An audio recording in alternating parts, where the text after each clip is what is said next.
ಪ್ರಿಯ ವೀಕ್ಷಕರೇ, ನಾನು ನಿಮ್ಮ ಪಾರ್ವತಿ.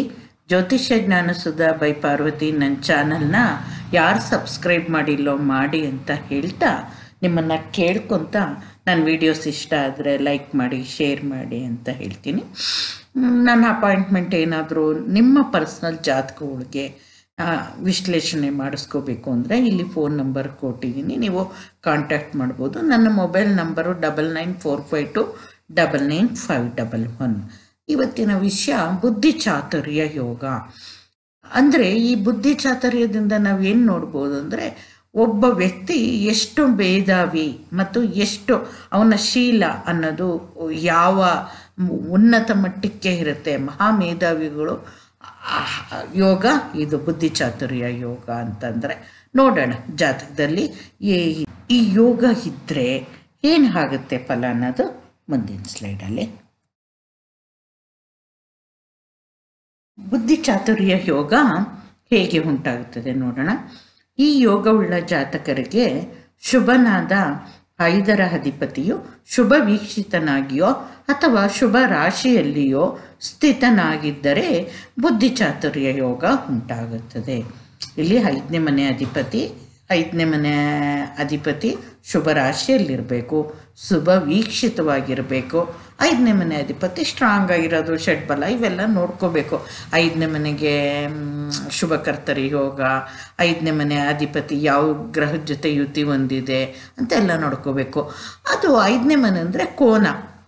ಇವಾಗ ಲಗ್ನ ಮತ್ತು 5ನೇ ಮನೆ 9ನೇ ಮನೆ ಕೋಣುಗಳು. ಆ ಕೋಣುಗಳಲ್ಲಿದ್ದಾಗ 5ನೇ ಮನೆ ಅಧಿಪತಿ ಇನ್ನೊಂದು ಕೋಣಕ್ಕೆ ಲಗ್ನಕ್ಕೆ ಹೋಗಿ ಕೂರೋದು, 9ನೇ ಮನೆಯಲ್ಲಿ ಹೋಗಿ ಕೂರೋದು, ಈ ಥರ ಇದ್ರೂ ಅದು ಏನಾಗುತ್ತೆ, ಈ ಯೋಗನ ಉಂಟು ಮಾಡುತ್ತೆ. ಆ ಬುದ್ಧಿ ಚಾತುರ್ಯ ಯೋಗ ಉಂಟಾಗೋದಕ್ಕೆ ಮತ್ತು ಯಾವ ನಕ್ಷತ್ರದಲ್ಲಿದೆ ಇವು ಇಂಪಾರ್ಟೆಂಟು. KP ಸಿಸ್ಟಮ್ಗೆ ಹೋಗ್ಬಿಟ್ರೆ ನಕ್ಷತ್ರ ಸಬ್ಲಾಡ್ ಸತ ತಗೋಬೇಕಾಗುತ್ತೆ. ನಾವು ಎಷ್ಟು ಮೇಧಾವಿತನ ಇದೆ ಅನ್ನೋದು ನೋಡಬೇಕು ಅಂದರೆ, ಒಳ್ಳೆ ಶೀಲ ಇದೆ ಅನ್ನಬೇಕು ಅನ್ನೋದು ನೋಡಬೇಕು ಅಂದರೆ ಫಸ್ಟು ಬುದ್ಧಿ ಚಾತುರ್ಯಕ್ಕೆ 5ನೇ ಮನೆ ಸ್ಥಾನ 5 ಚಂದ್ರನಿಂದನೂ ನೋಡಿ, ಲಗ್ನದಿಂದನೂ ನೋಡಿ. ಲಗ್ನದಿಂದ ಮೈನಾಗಿ ಇದು ಯೋಗ ಉಂಟಾಗೋದು ನೋಡ್ಕೊಳ್ಳಿ ಅಂತ ಹೇಳ್ತೀನಿ. ನೆಕ್ಸ್ಟ್ ಸ್ಲೈಡ್ಗೆ ಹೋಗೋಣ. ಬುದ್ಧಿ ಚಾತುರ್ಯ ಯೋಗದ ಫಲ ಏನಿದೆ ನೋಡೋಣ. ಈ ಯೋಗವುಳ್ಳ ಜಾತಕರು ಮೇಧಾವಿಯಾಗಿಯೋ ಮತ್ತು ಶೀಲವಂತರಾಗಿಯೋ ಇರುತ್ತಾರೆ. ಇವರ ಮೇಧಾವಿತನ ಮತ್ತು ಉತ್ತಮ ಶೀಲ ಗುಣದಿಂದ ಸಮಾಜದಲ್ಲಿ ಒಳ್ಳೆಯ ಹೆಸರು ಕೀರ್ತಿಯನ್ನು ಪಡೆಯುತ್ತಾರೆ. 5ನೇ ಮನೆಯು ಒಬ್ಬರ ಕಲಾ ಕೌಶಲ್ಯ, ಬುದ್ಧಿವಂತಿಕೆ ಮತ್ತು ಗುಣನಡತೆ ಅಂದರೆ ಶೀಲವನ್ನು ಸೂಚಿಸುತ್ತದೆ. ಶುಭ ಗ್ರಹಗಳು ಅಂದರೆ ಬುಧ, ಗುರು, ಶುಕ್ರ ಮತ್ತು ಪಕ್ಷಬಲವುಳ್ಳ ಚಂದ್ರ. ಆ್ಯಕ್ಚುಲಾಗಿ ಈ ಯೋಗಕ್ಕೆ ಚಂದ್ರನೇ ಅಂತ ತಗೊಳಲ್ಲ, ಆದರೂ ನಾನು ತಗೊಂಡಿದ್ದೀನಿ ಬುಧ, ಗುರು, ಶುಕ್ರ ಅಂತ. ಮತ್ತು ಬಲ ಇರೋ ಚಂದ್ರ. ಗ್ರಹಗಳು ತಾವು ಸೂಚಿಸುವ ಕಾರಕತ್ವದಲ್ಲಿ ಮೇಧಾವಿಯನ್ನಾಗಿ ಮಾಡುತ್ತದೆ. ಉದಾಹರಣೆ, ಬುಧ ಬುದ್ಧಿಕಾರಕ ಗ್ರಹ, ಗುರು ಜ್ಞಾನಕಾರಕ ಗ್ರಹ, ಶುಕ್ರ ಲಲಿತಾ ಕಲೆಗಳ ಕಾರಕ ಗ್ರಹ, ಚಂದ್ರ ಮನೋಕಾರಕ ಗ್ರಹ. ಚಂದ್ರ ಅದಲ್ಲದೆ ಬೇರೆ ನೈಪುಣ್ಯತೆಗಳು ಇರುತ್ತೆ ಚಂದ್ರಂದು. ನೋಡೋಣ ಏನು ಇದು ಅಂತ. ಈ ಯೋಗವುಳ್ಳ ಜಾತಕಿ ಮೇಧಾವಿ ಅಂದರೆ ಮಹಾಮೇಧಾವಿನೇ ಆಗ್ತಾರೆ. ಸಖತ್ ಬ್ರಿಲಿಯಂಟ್ ಆಗಿರ್ತಾರೆ. ಏನಾದರೂ ಒಂದು ಸಾಧನೆ ಮಾಡೋ ಅನ್ನೋ ಯೋಗಕ್ಕೆ ಏನೋ ಗ್ರಹ ಸಂಪೂರ್ಣ ಬಲಿಷ್ಠವಾಗಿರಬೇಕು. ಮತ್ತು ಶೀಲ ಅನ್ನೋದು ಇದೆಯಲ್ಲ, ಅದು ತುಂಬ ಮುಖ್ಯ. ತುಂಬ ಒಳ್ಳೆ ಶೀಲವಂತರಾಗಿ ಇರ್ತಾರೆ. ಕ್ಯಾರೆಕ್ಟರ್ ಅನ್ನೋದು ಅವರು ಇಟ್ಕೋಬೇಕು. ಗುಡ್ ಕ್ಯಾರೆಕ್ಟರ್ ಅನ್ನೋದು ನೋಡಬೇಕು ಅಂದರೆ 5ನೇ ಮನೇನ ನೋಡ್ತೀವಿ. ಇವರ ಮೇಧಾವಿತನ ಮತ್ತು ಉತ್ತಮ ಶೀಲ ಗುಣದಿಂದ ಸಮಾಜದಲ್ಲಿ ಒಳ್ಳೆಯ ಹೆಸರು ಕೀರ್ತಿಯನ್ನು ಪಡೆಯುತ್ತಾರೆ. ಕೆಲವೊಬ್ರು ಏನಾಗ್ತಾರೆ ಅಂದರೆ, ಮೇಧಾವಿತನ ಇರುತ್ತೆ, ಒಳ್ಳೆ ಕ್ಯಾರೆಕ್ಟರ್ ಇರಲ್ಲ.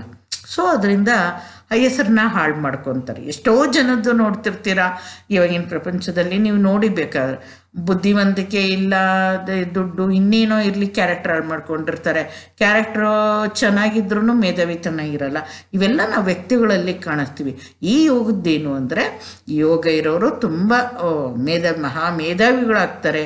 ಮತ್ತು ಅವರ ಉತ್ತಮ ಶೀಲ ಗುಣ ಅನ್ನೋದು ಏನು ಮಾಡುತ್ತೆ, ಸಮಾಜದಲ್ಲಿ ಒಳ್ಳೆಯ ಹೆಸರು ಕೀರ್ತಿನ ಪಡೀತಾರೆ ಅನ್ನೋದು.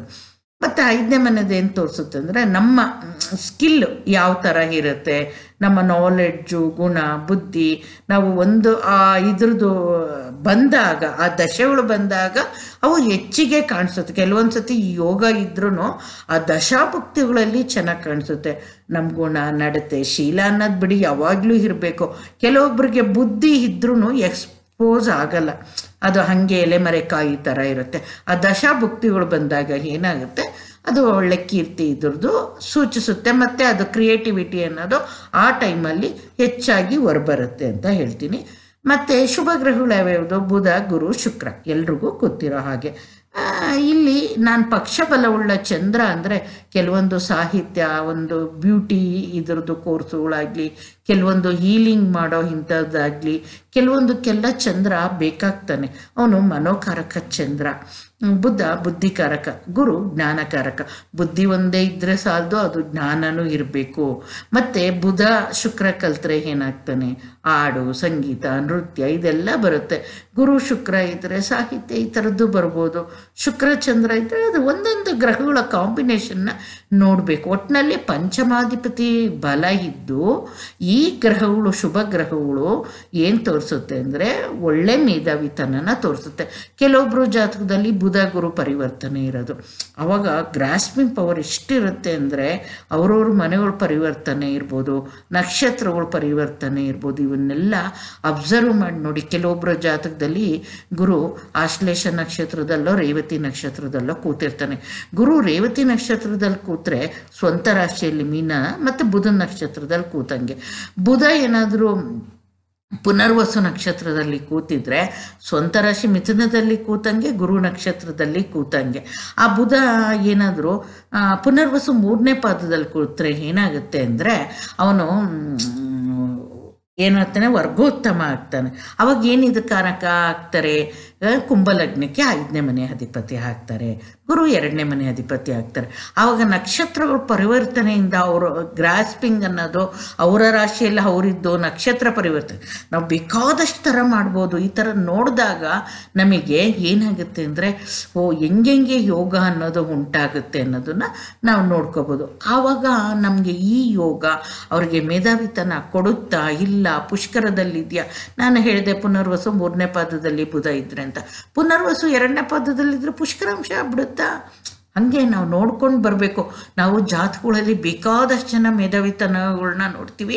ಅವ್ರ ಜಾತಕದಲ್ಲಿ ಏನಪ್ಪ ಇವಾಗ ಚೆನ್ನಾಗಿಲ್ಲ, ತೆಗೆದು ಬಿಸಾಕೋಣ ಅನ್ನೋ ಥರ ಜಾತಕ, ಇವರೇನೂ ಬರಲ್ಲ ಅಂತ. ಅದಕ್ಕೆ ಏನು ಮಾಡಬೇಕು ಅಂದರೆ, ಎಷ್ಟೊಂದು ಜನದ ಜಾತಕಗಳಲ್ಲಿ ನಾವೆಲ್ಲೋ ಲೋ ಮಟ್ಟದಲ್ಲಿರೋರು ಎಲ್ಲೆಲ್ಲೋ ಬೆಳಗ್ತಾ ಇರ್ತಾರೆ. ಅವ್ರದನ್ನ ಮನೆಯಲ್ಲಿರೋರೇ ಗುರುತಿಸಿರಲ್ವ, ಅವರಲ್ಲಿ ಇರೋ ಕಲೆನ ಏನೋ ಹೀಯಾಳ್ಸೋದು ಮಾಡೋದು ಮಾಡ್ತಿರ್ತಾರೆ. ಒಬ್ಬರಲ್ಲಿ ಇರೋ ಕಲೆ ಯಾವಾಗ ಪ್ರಕಟ ಆಗುತ್ತೆ ಅಂದರೆ ಅವರ ದಶಾಭುಕ್ತಿಗಳು ಬಂದಾಗ ಖಂಡಿತ ಪ್ರಕಟ ಆಗೇ ಆಗುತ್ತೆ. ನೀವು ಅದನ್ನು ನೋಡ್ಕೋಬೋದು. ಎಷ್ಟೋ ಜನ ಎಲೆಮರೆಕಾಯಿ ಇದ್ದು ಮುಂದೆ ಬರೋದು, ಕೆಲವರು ಹುಟ್ಟದಾಗ್ಲಿಂದನೂ ಎಲ್ಲದರಲ್ಲೂ ಅವಾರ್ಡುಗಳು, ಪ್ರೈಝುಗಳು ತಗೊಂಡು ಒಂದು ಸ್ವಲ್ಪ ಸ್ಟೇಜುಗಳ ಮೇಲೆ ಭಾಷಣ ಮಾಡಿ ಬೇಕಾದಷ್ಟು ಕಲೆಗಳಿರುತ್ತೆ. ಅವೆಲ್ಲ ನೋಡಬೇಕು ಅಂದರೆ ಈ ಯೋಗ ಚೆನ್ನಾಗಿದ್ದರೆ ತುಂಬ ಯೋಗ ಚೆನ್ನಾಗಿ ಫಲಿಸುತ್ತೆ ಅಂತ ಹೇಳ್ತೀನಿ. ನೆಕ್ಸ್ಟ್ ನೋಡೋಣ.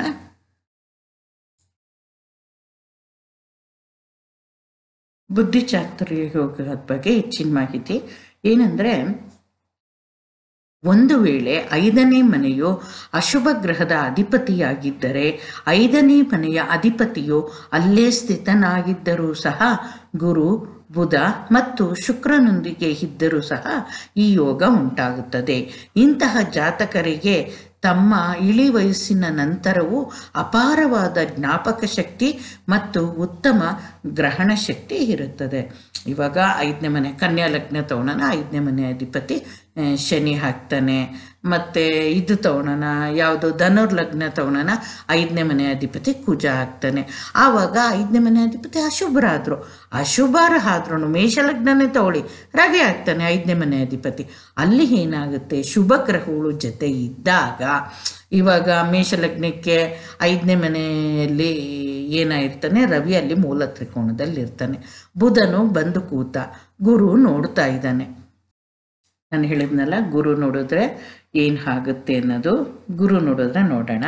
ಮೇಷಲಗ್ನಕ್ಕೆ 9ನೇ ಮನೆಯಲ್ಲಿ ಗುರು ಇದ್ದು 9ನೇ ದೃಷ್ಟಿಯಿಂದ ಈ ಬುಧಾದಿತ್ಯ ಯೋಗದಲ್ಲಿರುವ ಮೂಲ ತ್ರಿಕೋಣದಲ್ಲಿರುವ ರವಿಯನ್ನು ಮತ್ತು ಬುಧನನ್ನು ನೋಡಿದ್ರೆ ಅಲ್ಲಿ ಅವರ ಮೇಧಾವಿತನ ಹೇಗಿರುತ್ತೆ, ಕಂಬಷ್ಟು ಆಗಿರಬಾರ್ದು. ಇಲ್ಲಿ ರವಿಗೆ ಹೆಚ್ಚು ಬಲ ಇರುತ್ತೆ, ಮೂಲ ತ್ರಿಕೋಣ ಆಗಿರೋದ್ರಿಂದ. ಇಲ್ಲಿ ಬುಧ 6 3ನೇ ಮನೆ ಅಧಿಪತಿ ಆಗ್ತಾನೆ, ಮಿತ್ರನ ಮನೆಯಲ್ಲಿ ಇರೋದ್ರಿಂದ ಏನಾಗುತ್ತೆ, ಒಳ್ಳೆ ಫಲ ಇರುತ್ತೆ. ಏನು ಫಲ ಇರುತ್ತೆ, ಯಾವ ರೀತಿ ಫಲ ಇರುತ್ತೆ, ಅಲ್ಲಿ ಯಾವ ನಕ್ಷತ್ರದಲ್ಲಿ ಇದೆ, ಶುಭಕರ್ತರಿದೆಯಾ, ಈ ಥರದ್ದೆಲ್ಲನೂ ನೋಡಿ ನಿಮ್ಮ ಮನೆಗಳಲ್ಲಿ ಯಾರ್ದಾದ್ರೂ ಜಾತಕಗಳು ಇಟ್ಕೊಂಡು ಈ ರೀತಿ ಎಲ್ಲ ಅನಲೈಸ್ ಮಾಡಿದಾಗ ನಿಮಗೆ ಖಂಡಿತ ನಿಮಗೆ ಗೊತ್ತಾಗುತ್ತೆ. ಇದು ಎಷ್ಟೇ ಏಜ್ ಆದರೂ ನೀವು ನೋಡಿರ್ತೀರ, ಕೆಲವೊಬ್ಬರು ವಯಸ್ಸಾಗಿರೋರು ಅವ್ರಿಗೆ ಎಜುಕೇಷನ್ ಇರಲ್ಲ, ಜ್ಞಾಪಕ ಶಕ್ತಿ ಎಷ್ಟಿರುತ್ತೆ ಅಂದರೆ ತುಂಬ ಇದೇನೋ ಗ್ರಾಸ್ಪಿಂಗ್ ಪವರು ಚೆನ್ನಾಗಿರುತ್ತೆ, ಮೆಮೊರಿ ಪವರು ಚೆನ್ನಾಗಿರುತ್ತೆ.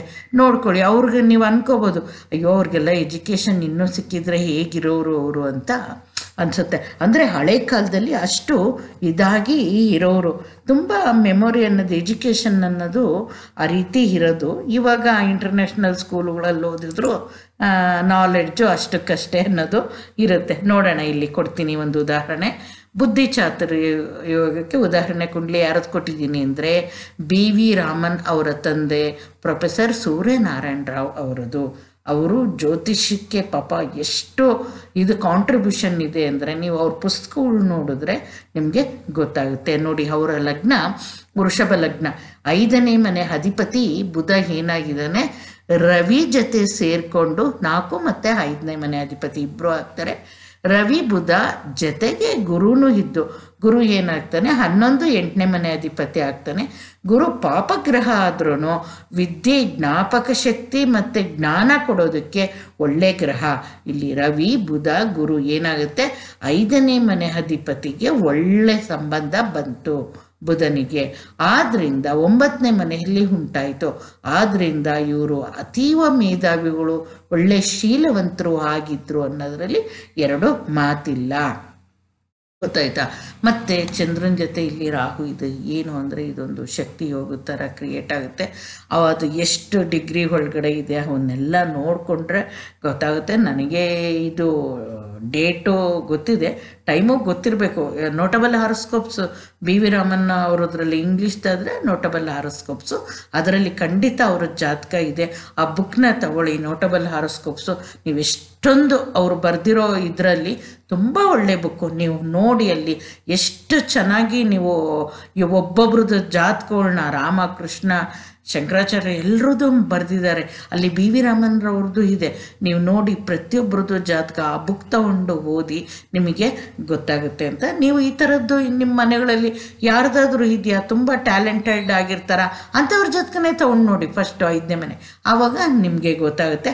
ನಾನಿಲ್ಲಿ ಕೊಟ್ಟಿರೋದು ಒಂದೇ ಒಂದು ಕುಂಡ್ಲಿ, ನೀವು ಇದನ್ನಿಟ್ಕೊಂಡು ಖಂಡಿತ ನೀವು ಎಲ್ಲ ನೋಡ್ತೀರಾ ಅಂತ ನಾನು ತಿಳ್ಕೊಂಡು ಈ ವಿಡಿಯೋನ ಇವತ್ತಿಗೆ ಹೆಣ್ಣು ಮಾಡ್ತೀನಿ. ಮುಂದಿನ ವಿಡಿಯೋದಲ್ಲಿ ಬೇಗ ಭೇಟಿ ಆಗೋಣ. ನನ್ನ ವಿಡಿಯೋನ ನಿರೀಕ್ಷಿಸ್ತಾ ಇರಿ ಅಂತ ಹೇಳ್ತೀನಿ. ನನ್ನ ಮೊಬೈಲ್ ನಂಬರು ಕೊಟ್ಟಿದ್ದೀನಿ, 9945299511. ನಿಮ್ಮ ಜಾತಕ ವಿಶ್ಲೇಷಣೆ ಮಾಡಿಗೆ ಕಾಂಟ್ಯಾಕ್ಟ್ ಮಾಡ್ಬೋದು. ನಮಸ್ಕಾರ ವೀಕ್ಷಕರೇ.